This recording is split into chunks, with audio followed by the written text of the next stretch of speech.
Yeah, I mean, I've always kind of seen it as like, look, I mean, there's something to be said for bringing on people and hiring them, giving them an income. That's one side. Like you're taking the risk, um, and you're keeping the equity because of it. But on the other side, bringing on people that can take some of the risk. I mean, there's built-in value there because you're not all by yourself, right? I mean, Yeah. it's always easier to hunt in packs than it is by yourself.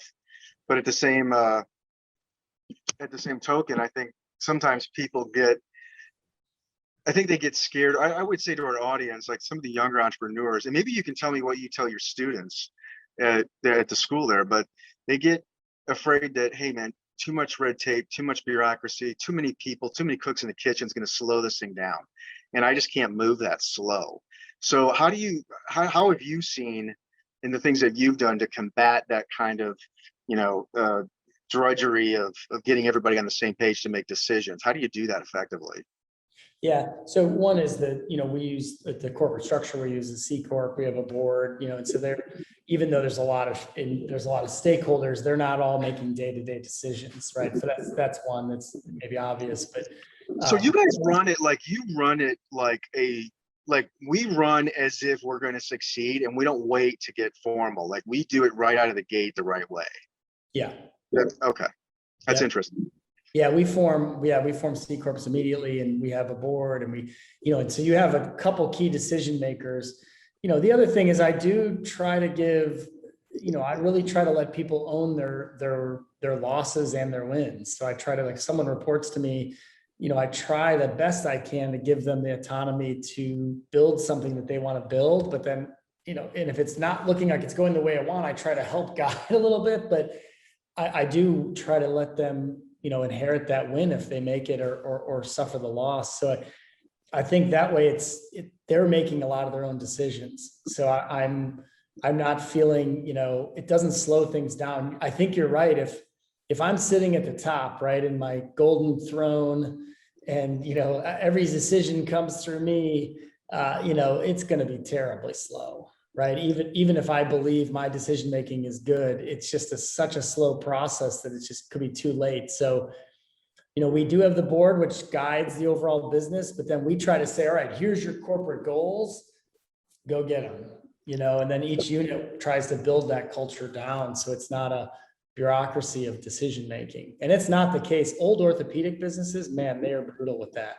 They've got, decisions on top of decisions with, and part of it's because there's quality systems in our businesses. They're required by federal law, which is, so you just like you have federal law, governing tax and all these other things. Yeah, you've got a bunch of that. We've got the same stuff, but just like tax law, these things are hard. They're not trivial to interpret. It's not all black and white, and so there's a lot of decisions you have to make that you decide. All right, well, this is a business risk. It's clearly not against the rules, but it's hard to decide what will happen. How will the FDA view this? Will they say, no, it's the wrong paperwork or this? And those kind of decisions can get complex. But Yeah. So no, I'm with you.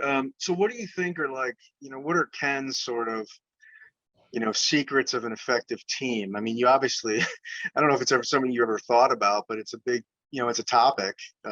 It's something that people study in academia, is building great teams. I mean, and you probably have seen good and bad. I mean, what do you think are like the 3 to 5, like these are the best teams, have people that have these type of attributes or this kind of, let's call it culture?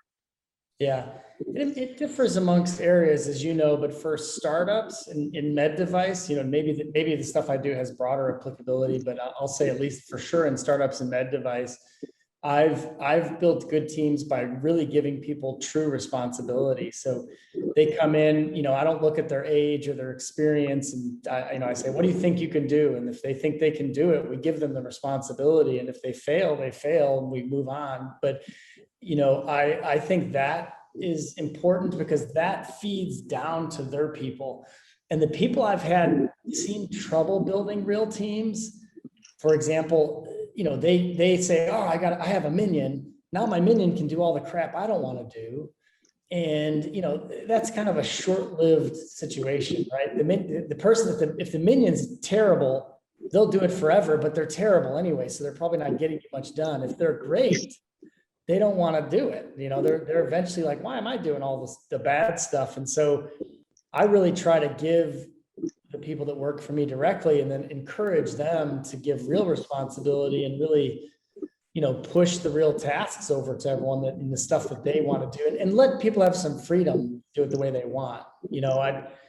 I often have to fight myself, and sometimes I'm a little crazy and I kind of get, I get worried that we're going to reinvent the wheel, and I get pissed that we're going to reinvent the wheel, let's do this or do something. But generally I do want people to learn their own lessons and kind of try to build their own. There's more engagement that way. So you're okay with that? I mean, you're okay giving them you think that giving them freedom is adding more value than worrying about the mistakes they might make? Yeah, I think so. Yep. And I don't have a problem guiding them and trying to avoid some of the mistakes, but and so that you do have to have some demeanor, and where you're interacting with them enough, right? Where you can't just be like, oh, they're about to run into a pothole and then you're not going to say anything. I also think I do try. I mean, I'm pretty passionate about what I do, but I do want people to want to work with me. It matters to me. And I try to, I don't want people to be like, oh, got to meet with him. Like, I want to be like enjoyable. And I don't know, that over the years, I felt like better teams are built if everyone if they're excited to interact with the people they're around. I learned that, early. What's funny, I think maybe it was about, I don't know, maybe 7-8 years ago, not quite, maybe not quite 10, but between 5 and 10, where I was at a seminar and I heard this thing that somebody gave me that was very profound. They said, there's people that call you, that come up on your phone and you don't want to answer. And then there's people that call you and you do want to answer. You need to pay attention to that. That's important to know the difference. And I was like, damn, that is so true. Yeah, that's a good way to describe it. Yeah. Like, I want to be the kind of person that I call, they want to answer. They're not like hiding from their phone or wondering. I think that's a great way to put it. I would view it the same way. And I'm sure there's been people I've worked with or for, or that worked for me that have saw me calling. They're like, oh no. But my hope is that's only once in a while.